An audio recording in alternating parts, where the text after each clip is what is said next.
শুরু করো। আজকে আমরা সবাই এখানে জড়ো হয়েছি বঙ্গদেশে যে সমস্ত মহান মানুষ জন্মেছেন তাদের মধ্যে একজন স্বামী বিবেকানন্দ। তার এই জন্মতিথিকে আমরা বাঙালিরা নিজেদের মন প্রাণ সমস্ত কিছু দিয়ে স্মরণ করে থাকি প্রতি বছর। তিনি আমাদের শিখিয়েছেন আমরা গর্বিত, আমরা হিন্দু।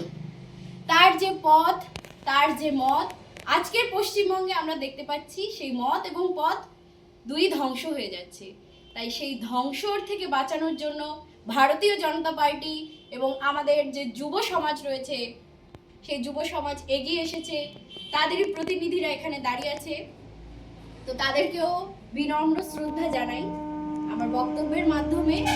এবং স্বামীজির মতো একজন ব্যক্তিকে, একজন বাঙালিকে যে আমরা এই বঙ্গভূমিতে পেয়েছি, এটা আমাদের ভাগ্য এবং আমরা ঋণী তার কাছে যে তিনি আমাদের হিন্দু হওয়ার জন্য গর্বিত। আমরা হিন্দু, যে গর্ব করে বলতে হবে আমরা হিন্দু, এই পথ আমাদের দিয়েছেন। তো তার জন্য আমরা সশ্রদ্ধ প্রণাম জানাই এবং আমরা জোর কণ্ঠে বলবো ভারত মাতা